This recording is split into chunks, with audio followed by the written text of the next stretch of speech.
Hello YouTube. Hi, my name is Mark and this is Nixon Motorsports.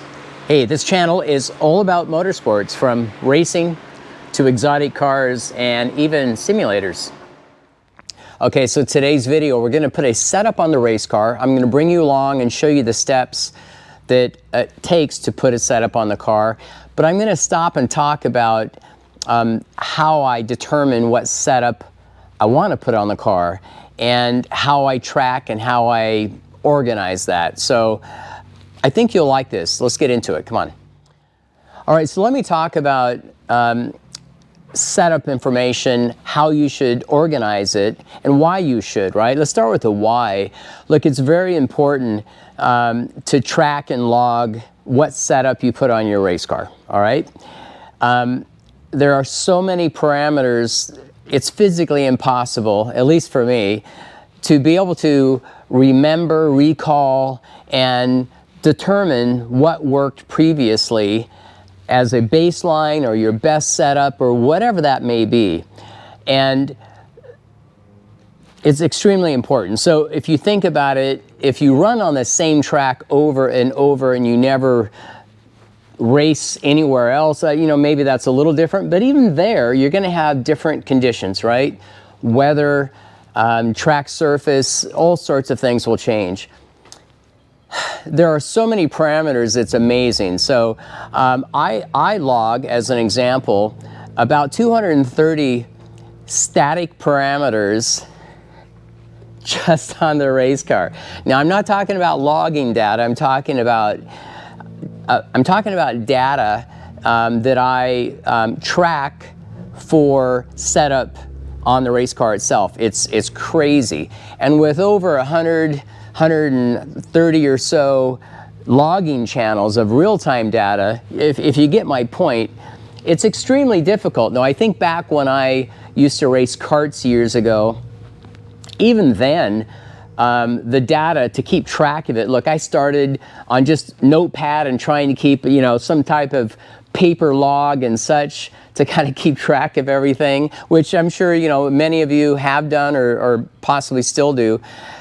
You know, the data just becomes useless. It's very, very difficult to recall and remember everything. Now, that's one of the benefits of a data acquisition system, right? It will allow you to intake and record and log your real-time data on the race car. So when you're on track, your you know, gears, your corner speeds, you know, a lot of that data is being logged for you, which is great. I'm talking about, though, the static data like what spring rates, what corner weights do you have on the race car, what's your starting fuel, what's your cold tire pressures, what's your cambers. I mean, honestly, the list is extremely long. So I hope for the racers out there, you're probably shaking your head, go, yeah, that's true. So back to my point earlier on karting years ago, I wrote an application years ago, and I had a database, you know, trying to track and remember all of this. I don't do that anymore, and I don't have to, because I use Motec. Now, look, I'm a big AIM user as well over the years.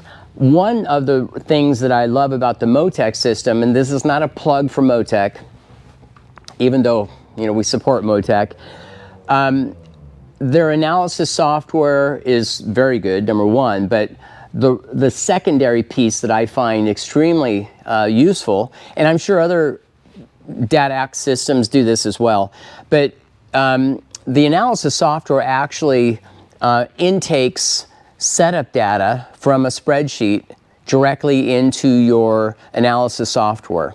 Pretty cool.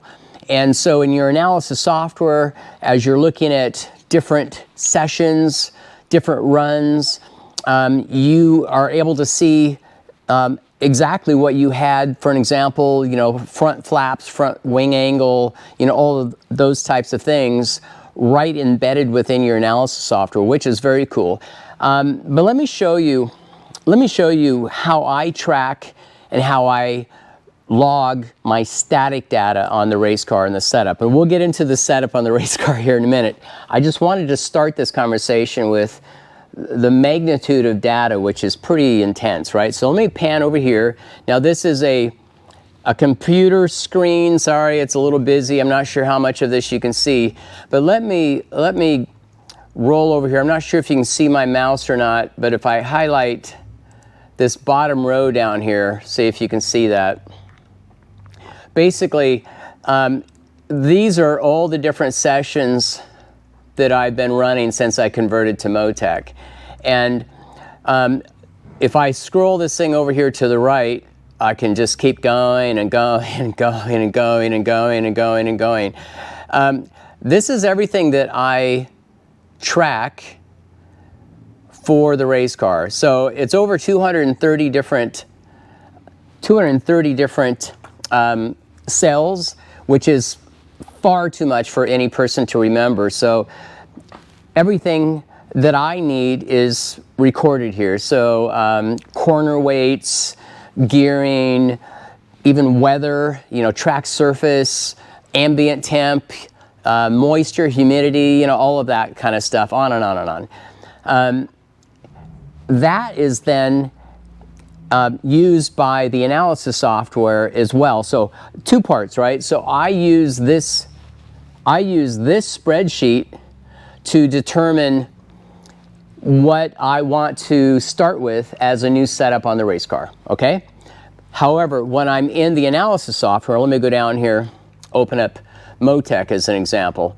So this is just one of several worksheets. If you can see up here, if I just click on this button up on top, I can rotate this to a different worksheet.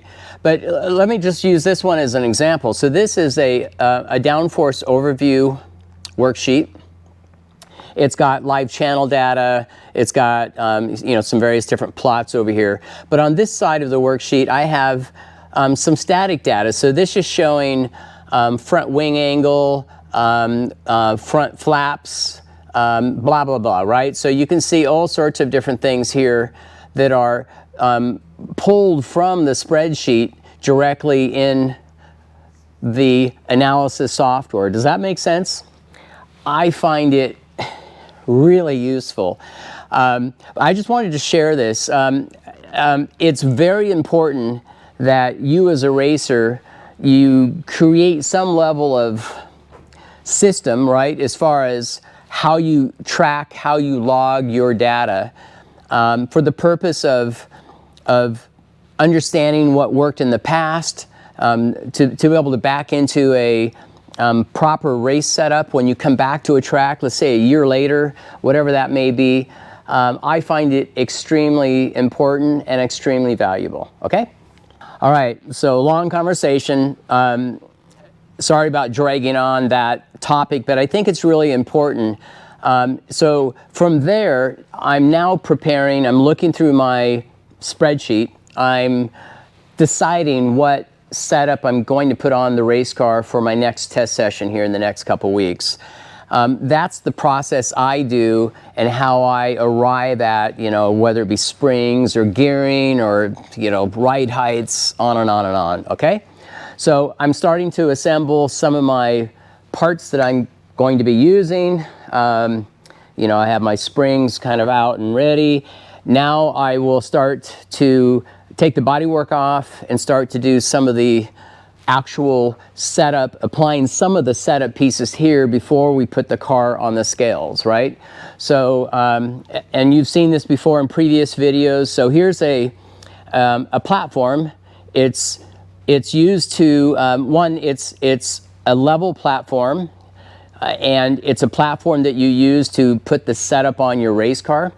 Pretty important that you have something like that. And it's a repeatable item. And so here's the tablet here. It's off at the moment, but this actually shows you all your cross weights, your corner weights, and everything else on the platform. But once I do some of the basic changes over on the car, like changing the springs, that type of thing, ultimately I'll put the race car on the platform, and that's where the rest of the measurement, the rest of the changes for setup will actually be done. Hopefully that makes sense. So with that, let's get to work. Okay, so I'm getting ready to do the springs first. I'm going to put a slightly different setup on the car for some testing purposes. So I'll be changing my front spring with these guys, and I'll be changing the rear springs with another set of springs. So first thing is I need to take these off. I'll show you what I'm doing. It's not that difficult. There's a certain gap here that I pay attention to. I use that as kind of a preset setting itself for consistency. So it depends on the spring. Like these are 4-inch springs. The ones I'll be putting on here, if you can see, are 5-inch. They're a little longer, so the perch here will change a little bit, but I have dimensions that I use for that. So I'll get these off. I'll show you how easy it is to change the springs. Okay, so we'll do that first, get the springs changed on the car. I'll need to change gearing on this as well. Beforehand though, I'll probably, after the springs, I'll roll it on the pads so I can do the rest of the wing changes, that type of thing, and so on. But first up, let's get these springs off and I'll show you how simple it is to change the spring. Okay, so I have one of the rear shocks off the car, as you can see, and it's just sitting here on the bench. Now, I need to loosen this, actually loosen this lock nut and this jam nut here and push these back, and then I'll be able to take off this bottom end. But before I do that, I want to show you what I do. So I take a ruler and I measure this gap. And you can see here I have that at about 103 millimeters. I use that so I have a consistent, how much, I'll call it a preload if you will, or not, on the spring itself. And that's what I do just for consistency. Now ride height and all that stuff is going to be all over the place. Now with these 5-inch springs that I'm going to be putting on, obviously it's going to be a different gap here, right? It's going to be a different measurement. So I know what that is. I'll go ahead and get this thing off and get it on. I'll show you that process as I do it, okay? Okay, there's a lot of ways to do this. Here's what I do on the shock itself. So this outermost nut, and these are Oilin shocks by the way, has to be loosened, right? So I just actually use these 2 Allen wrenches, and they make tools for this, but I just use that, and you can see I'm able to spin this loose, right? Not a big deal. So I'll do that. Now this does have some preload on here, so I can't turn that by hand. So I'll just take a wrench, and I'll just, as you can see, well, I got to hold this actually. I got to swap it around, put this in the vise here. Hang on. Okay, so I rotated it around. Again, I've loosened this lock nut. Now I can take a wrench here, and one hand, and trying to video is a little challenge, but you can see what I'm doing here. I'm just turning this nut. I'm loosening it to take pressure off the spring itself. And again, I've already taken the measurement here, so you can see I'm just loosening this all the way up. Pretty simple. Now I'm putting 5-inch springs in here, so I'm going to open this up a lot more for that purpose, right? That's all I'm doing here. Pretty straightforward. All right, so let me do that. Now the next thing up, I need to take off this cap, and I'll spin it around in the vise again so I can actually hold this eyelet here to loosen this. So let's do that next. Okay, so I spun it around. This end I just grab, again I'm just using an Allen wrench here, right, in one of these holes, and I can spin it this way and loosen up this receiving end. Now once I do this, and this will come all the way off here, once I take it out of the vise, I can actually just slide the spring straight off. Now you'll see I have, maybe you can't see it, but this is a small bearing assembly that I actually use in the shocks here itself. Now I do that so the spring itself is more free. It will not bind. I just put it on one end. You could probably put it on both ends if you need to. It's pretty thin. A lot of racers do that, so that's probably a good idea as well. But let me go ahead and get this off, get the spring out, and I'll show you installing the new one. All right, so I spun this around. I actually put the new spring in, and I put the cap on here as well. And all I do, I don't tighten this thing crazy. It has pressure on it from the shock. I just snug it up a little bit so it's easy to take off. So this end's done. I have my bearing in here like I showed you. Now I'll spin it around to the other end, and I'll proceed with tightening first this nut to get the gap that I want on the shock itself. And once I've done that, then I'll be able to use two Allen wrenches, and actually tighten up the lock nut. That's it. All right, so let me finish this. Okay, I have the first shock spring change done, just back here on the bench before I put it in the car. And again, this gap, how much preload you put on your spring, you know, that's going to be a trial and error, in my opinion. Depends on the car.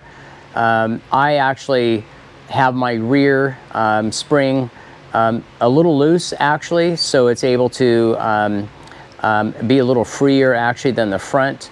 But you know, that's totally up to you in a tuning aspect. Now the fronts I'll show you here in a minute. The fronts I actually put a fair amount of preload on the spring. But anyway, this is the first rear. So let me grab the other one, and I'll bring you back when I get to the front springs to show you that.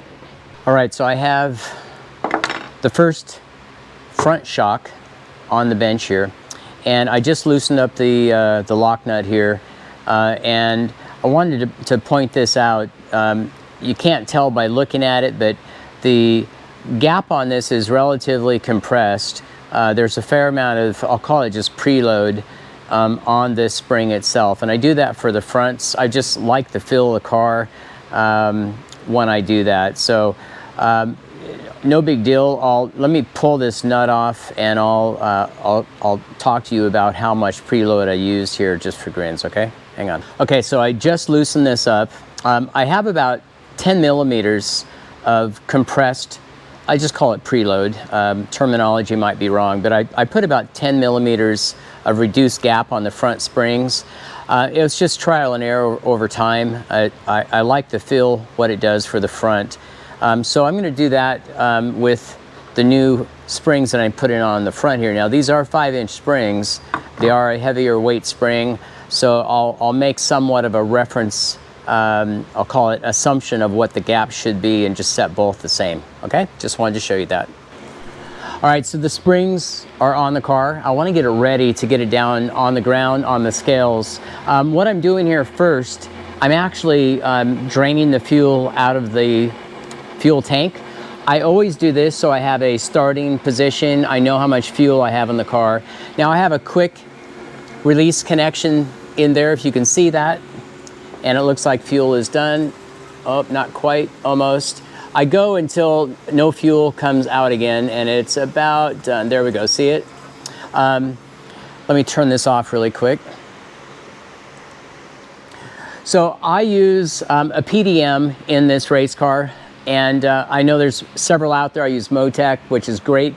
So all of my electronics, everything is controlled. The power is controlled by the PDM, the fuel pump, the water pumps, the coils, and on and on. So this is just one example. I used the PDM, I turned it on while the car is here up on the jacks, and I just drained the fuel. I do this, by the way, every time I come in from a session. I always empty the fuel tank, so I know from a starting position exactly how much fuel I have in the car. Just a tip that I always do for you. So that's the first thing that I did. Now in prep to get this on the scales, there's other things that I do always as well, but empty the fuel is number one. The second is you want to have your tires pressured up to your hot pressures. So when the tires get to their operating temperature, pressure will increase, right? And with that, your ride height will actually change. So you want to get on the scales the way it's going to be when the car's in its operating window. So I will go ahead and add nitrogen to the tires to pressure them up to my hot PSI. So I'll do that. I empty the fuel like I'm doing here. When I get it on the scales, I'll show you the next step, but I'll talk to you about it really quickly as well. Inside the cockpit, the seat, instead of having me, the driver, in place, I actually use lead weight. And here, let me just walk over and show you. This is a great thing to do. If you haven't done this before, for a one-person operation, it's great. So I use these lead weights, and then I have a bunch of smaller ones, like here's a 2-pounder, a 3-pounder, and so on. These big ones are 25-pounders. So what I do is I always put lead weight in the seat where I would be as a driver, and that allows me to help or do it all by myself from a setup point of view, which is what I'm doing here today. So I'll get this on the ground. Once I pressure up the tires, I'll roll it around, I'll get it on the scales, and then I'll add my lead weight, which is to mimic my lard ass, right, in the race car. So those are tips that I do all the time. I think it's a great way to always have a consistent way of putting a setup on your race car, okay? So let me get these pressured up, the tires, let me get it on the ground, and I'll bring you back once I get it on the scales. All right, a slight detour. It's raining like crazy outside. So I thought I would, before I roll it outside to get it back on the scales, I thought I would just do a few more things. The first one, I'm going to change the profile on the rear wing. So I'm gonna add a little more downforce. For the home track where I'm going to be running, it's a lower speed track. It does behave quite well and enjoy lots of downforce. So initially, I'm going to add a little more wing to the rear, and then once I get it on the scale, the pads, I'll actually adjust the main planes, that type of thing. So the rear is pretty simple. I have these brackets that come with the rear upper. So you can see it's a dual element. The angle of the top secondary wing here is actually defined by these brackets. And I have 3 different brackets, and it basically changes the mounting position of this wing. So it's only 3 steps that you can change that, but then the entire assembly, you have quite a few different variations of wing angle that you can actually add into it. So it's quite simple. I just take the wing off, and then there's some 1032 bolts on each end of the wing, and I'll do that to change out these plates for the upper element here. I'll show you what it looks like. It's quite simple. Right, so here's the rear wing, these plates that I was telling you about. Pretty simple actually, right? You just remove these guys and put the other plate on. Let me set the camera down really quick, and I'll bring you back here just a second. Okay, so that's what it looks like after you swap out these plates. Kind of hard to tell the difference, other than it changes the profile of this secondary wing, right? So anyway, that's all you do. You do both sides of it, and then you put it back on the car, which I'll do now. Okay, I rolled the car on the scales. Let me show you what it looks like.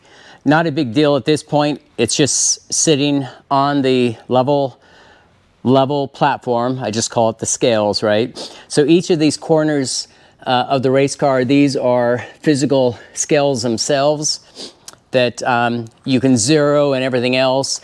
And they're set up with a laser in the center of the platform to actually make sure it's perfectly level. Pretty cool. And this one's connected via cabling. They do have some wireless ones, and ultimately you have a tablet here that is the actual reading in pounds, right? But I just wanted to show you the car sitting here. I haven't done any setup yet other than the springs a moment ago, but here is the lead weight that I was talking about. And so I put in my body weight with my race suit and helmet, right? So that's what I use in the belly of the car. And now I can actually start working on setup, right? So the tires are at hot pressure. There's no fuel in the car. So now I can systematically go through the car. Now what I do normally, I normally set my ride height first, which includes the rake of the car. I'll do that first to get all the corners where I want them and the cross weights. Then I will actually start moving in and taking wing measurements and making wing changes at that point.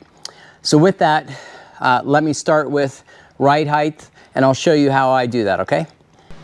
All right, so let me show you how I set ride height on this race car. What I've done, I have a couple jigs made. If you see this black bar here, it actually just sits on my suspension mounting points, so it's a constant fixed location that will not change. And then it has a bar, if you see this, it goes down almost to the ground, right? And so what I do is I put a precision ruler in place, if you can see that, and with that I'm able to actually read that distance. And from this point on the pads, which are level, that's what I use to measure the front. And so I start with the front first. I get my front ride height pretty much where I want it. Then I move to the rear of the race car, and at that point I focus on the rake that I want, and then I focus on the cross weights. All right? All right, so the car is ready to take it off the pads or the scales here. A couple things yet I got to do, such as changing the gears. I have a load cell on my left rear here that I need to address. It seems to be having an issue, but that's about it. So pretty straightforward. So I will say this, so make sure you record your data, whether you're using a scratch pad, piece of paper, something, right, a note binder, or something more, you know, I would say elaborate like spreadsheets or databases, that type of thing. It's really important you do that. So all the changes that I've made, I keyed them into my spreadsheet, and it's ready for my next session out. So what I do on the spreadsheet is I change the date and the time for the session that I'm going to run next. So I have all my settings already recorded, and then when I roll out on track, I will adjust the date if it's different than what I was thinking, and then the time. And that's how Motec knows to pull that row of data into the analysis software, right? It's pretty simple. But everything's ready to go. So the gearing, like I said, address that, and fuel it, oil change, that basic stuff, and time to get it on the track. Now, I didn't show you what I do for cambers. I've showed that before. I use a gauge like this. Let me just show you how you do it again, if you haven't seen this before. And there's a few different tools out there, but basically you one hand here is kind of interesting. This particular unit, you put it on the wheel, and see that bubble there on the top? You want to make sure that that is set correctly, and then you could read your camber. That shows you about 0.4, 0.5, depends how I move it around here. And that's as simple as it is. And if you need to adjust your cambers, you do so. But I use a gauge like this. It works quite well. So that's cambers. All right, well, that's it for this video. I just wanted to show you another setup and talk about how I log and record data for my chassis setup and such, right? So it's an important topic. Hopefully you picked up an item or two that maybe you can use, but stay tuned, subscribe if you haven't. A lot of content coming out. I have a pro racer joining me soon. Ryan DL, if you saw the video on that, Ryan's going to join me, I think in about 3 weeks roughly. We're trying to nail down the actual schedule, but we're going to talk about, you know, tips, suggestions, recommendations, you know, how to get started in racing, right? So I think a lot of up-and-coming drivers, amateur or wannabe professional racers, will really learn from that. But that's it for now. I appreciate the comments. Until next time, ciao.